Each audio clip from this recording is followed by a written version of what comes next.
Quality study अकॅडमीच्या YouTube चॅनलवर तुमच्या सर्वांचं स्वागत आहे विद्यार्थी मित्रांनो. आज आपण 20 डिसेंबरचे चालू घडामोडीचे प्रश्न पाहूया. हे प्रश्न MCQ स्वरूपात असतील. आपण आपल्या चॅनलवर एक नवीन सिरीज लॉन्च केलेली आहे, चालू घडामोडीचे प्रश्नाची सिरीज. ही प्रश्नाची सिरीज UPSC, MPSC व सरळ सेवा आणखी इत्यादी परीक्षेसाठी अत्यंत उपयोगाची आहे. ह्या सिरीजमध्ये आपण एक्झाम पॉईंट ऑफ व्ह्यूने एक महत्त्वाचा टॉपिक पाहतो. आजचा आपला महत्त्वाचा टॉपिक आहे जागतिक निर्देशांक. चला आता आपण चालू घडामोडीचे प्रश्नाची सुरुवात करूया. तर पहिला प्रश्न, महिला FIH हॉकी ज्युनियर वर्ल्ड कपचे विजेतेपद कोणी पटकावलेले आहेत? तर या प्रश्नाचं उत्तर राहणार आहे आपला ऑप्शन क्रमांक 2, नेदरलँड यांनी हॉकी ज्युनियर वर्ल्ड कपचे विजेतेपद पटकावले आहेत. तर आपण याबद्दल इन्फॉर्मेशन पाहूया. यजमान देश कोणता होता? तर चिली, सिटियागो शहर. कालावधी 1 डिसेंबर ते 13 डिसेंबर 2025 दरम्यान हा झालेला होता. विजेतेपद आपण आताच बघितलं नेदरलँड, आणि फायनलमध्ये त्यांनी अर्जेंटिनाला 2-1 पराभव करून सलग तिसऱ्यांदा आणि 59व्यांदा विजेतेपद पटकावलेलं आहे. भारतीय संघाची कामगिरी, भारतीय महिला ज्युनियर संघ या स्पर्धेत 10व्या क्रमांकावर राहिलेला आहे. गट साखळीत जर्मनीकडून पराभव झाल्यामुळे भारत पूर्वी फेरी गाठू शकला नाही. आणखी ह्या स्पर्धेत 24 संघानं सहभाग घेतलेला होता. तर हे FIH महिला ज्युनियर हॉकी विश्वकप बद्दल माहिती होती. आता आपण पाहूया पुढला प्रश्न. अलीकडे भारत सरकारने अणुऊर्जा विधेयक 2025ला मंजुरी दिली. या विधेयकाचं नाव काय देण्यात आलेले आहे? हे प्रश्नामध्ये विचारले गेलेलं आहे. तर या प्रश्नाचं उत्तर राहणार आपला ऑप्शन क्रमांक 4, शांती विधेयक. या विधेयकाला नाव देण्यात आलेलं आहे. आता आपण पाहूया पुढला प्रश्न. शांती विधेयक 2025चा मुख्य उद्देश काय आहे? तर शांती विधेयक 2025चा मुख्य उद्देश अणुऊर्जाचा विस्तार 100 गिगावॅटपर्यंत करणे हा याचा मुख्य उद्देश आहे. आता आपण शांती विधेयकाबद्दल माहिती पाहूया. तर शांती विधेयकाचं फुल फॉर्म काय आहे? Sustainable rising and advancement of nuclear energy for transforming India, हे याचा फुल फॉर्म आहे. त्याला आपण हिंदीमध्ये काय म्हणतो? मराठीमध्ये शांती विधेयक. सरकारने मक्तेदारीचा अंत. या विधेयकामुळे गेल्या 60 वर्षापासून असलेले अणुऊर्जा क्षेत्रातील सरकारी मक्तेदारीला संपुष्टात आणण्यात गेलेलं आहे. आता खाजगी कंपन्याही अणुऊर्जा प्रकल्पाची उभारणी आणि चालवण्याची परवानगी मिळेल. खाजगी आणि परदेशी गुंतवणूक. भारतीय खाजगी कंपन्या आणि संयुक्त उपक्रम, आपण त्यांना जॉईंट व्हेंचर, आता अणुऊर्जा क्षेत्रात सहभागी होऊ शकतात. यामध्ये 49% थेट परकीय गुंतवणूक FDI ची परवानगी देण्यात आलेली आहे. जुन्या कायद्याची जागा हे नवीन विधेयक 1962च्या अणुऊर्जा कायदा आणि 2010च्या अणु नुकसानीसाठी नागरी उत्तरदायित्व कायदा CLND ॲक्ट याची जागा घेणार आहे. आणि लक्ष्य 2047पर्यंत भारताला 100 गिगावॅट अणुऊर्जा क्षमतेची महत्त्वाकांक्षी लक्ष्य ठरवलेले आहेत, जे पूर्ण करण्यासाठी हे विधेयक अत्यंत महत्त्वाचा मानला जातो. लघु आणि अणुभट्ट्यावर आपण त्याला SMRS असं म्हणतो. मोठ्या प्रकल्पाशिवाय लहान modular reactor, small modular reactor निर्मिती यामुळे चालना मिळणार आहे. तर ही शांती विधेयकबद्दल माहिती आहे. तर तुम्ही एक्झाम पॉईंट ऑफ ही माहिती लक्षात ठेवा. आता आपण पाहूया पुढला प्रश्न.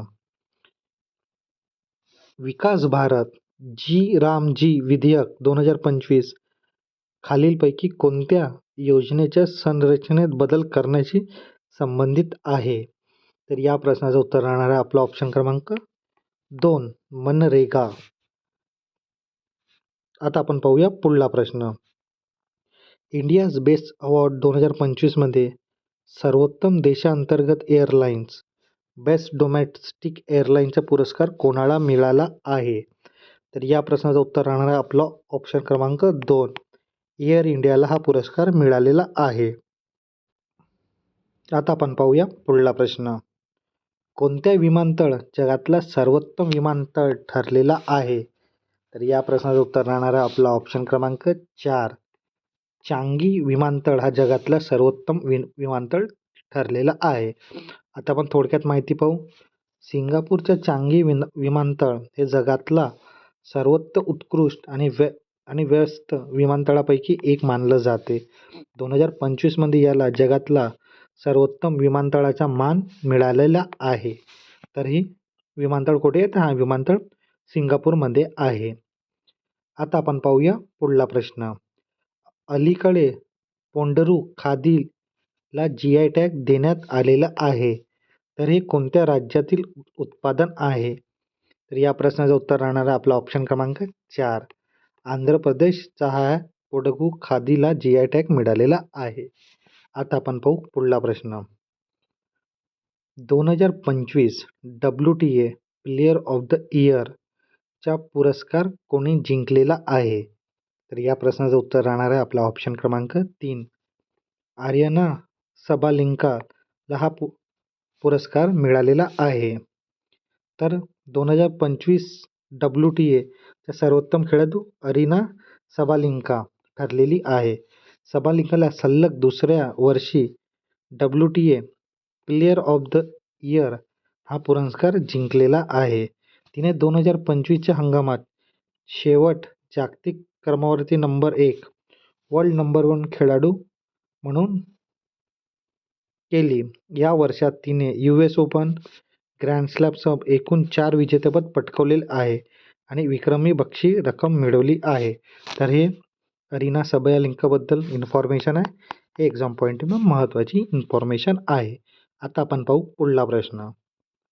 अलीकडे कोणी आपलं पहिलं सय्यद मुश्ताक अली ट्रॉफीचे विजेतेपद जिंकलेलं आहे? तर या प्रश्नाचं उत्तर राहणार आहे आपलं ऑप्शन क्रमांक 2.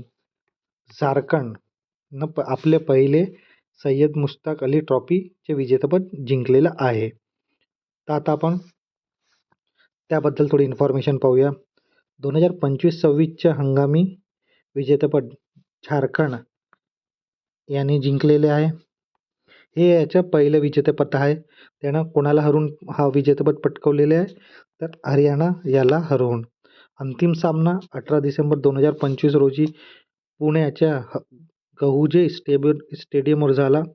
झारखंडनं हरियाणाला 69 धावांनी पराभव केला.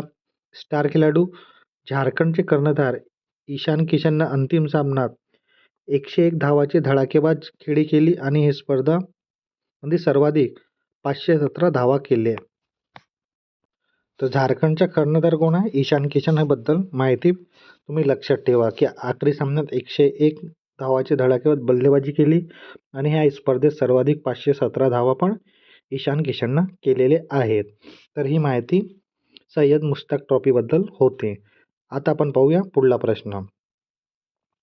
दरवर्षी गोवा मुक्ती दिवस केव्हा साजरा करण्यात येत असतो? तर या प्रश्नाचं उत्तर राहणार आहे आपला ऑप्शन क्रमांक 3. 19 डिसेंबर रोजी गोवा मुक्ती दिवस साजरा करण्यात येतो. आता विद्यार्थी मित्रांनो, आपण आपल्या चालू घडामोडीच्या प्रश्नामध्ये एक महत्त्वाचा टॉपिक पाहतो. कोणता? जो एक्झाम पॉईंट ऑफ व्ह्यूनं खूप महत्त्वाचा टॉपिक असतो. तर आजचा आपला महत्त्वाचा टॉपिक आहे जागतिक निर्देशांक. जे एक्झाम पॉईंट ऑफ व्ह्यूनं खूप महत्त्वाचे राहतात. येथे भारताचा क्रमांक किती आहे ते पण आपण पाहतो आणि एक्झाम पॉईंट ऑफ व्ह्यू हे खूप महत्त्वाचे आहे. चला आता आपण जागतिक निर्देशांकमध्ये भारताची रँकिंग पाहूया. तर पहिला ग्लोबल हंगर इंडेक्समध्ये भारताची रँकिंग किती आहे? 102वी भारताची रँकिंग आहे. जागतिक हवामान जोखीम निर्देशांकमध्ये भारताची रँक किती आहे? तर 15 आहे. त्यानंतर जागतिक हवामान बदल कामगिरी निर्देशांक 2026 मध्ये भारताची रँक 23वी आहे. त्यानंतर आर्थिक स्वातंत्र्य निर्देशांक 2025 मध्ये भारताची रँक कितवी आहे तर 128वी आहे. त्यानंतर ग्लोबल डिजिटल नोमॅड रिपोर्ट 2025मध्ये भारताची रँक किती आहे तर भारताची रँक 38वी आहे.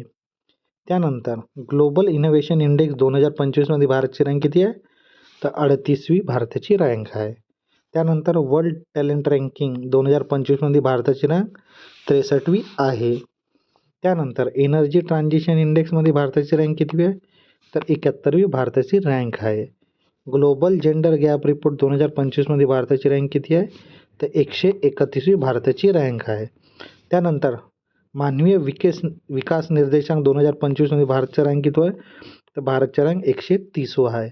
त्यानंतर जागतिक प्रेस फ्रीडम इंडेक्समध्ये भारतची रँक किती आहे तर भारतची रँक 151वी आहे. तर हे खूप महत्त्वाचे इंडेक्स आहेत एक्झाम पॉईंट ऑफने, तुम्ही ती लक्षात ठेवा आणि भारताची रँक कितवी आहे ते पण तुम्ही लक्षात ठेवा. तुम्हाला येणारे कोणती पण एक्झाम असो तिथे याबद्दल प्रश्न असू शकते. तर विद्यार्थी मित्रांनो, आपण आपल्या क्वालिटी स्टडी अकॅडमीच्या यूट्यूब चॅनलवर हा नवीन उपक्रम चालू घडामोडीचे प्रश्न सिरी आणि इथे आपण स्टॅटिक जी के आणि एक्झाम पॉईंट ऑफने एक महत्त्वाचा टॉपिक पण घेतो.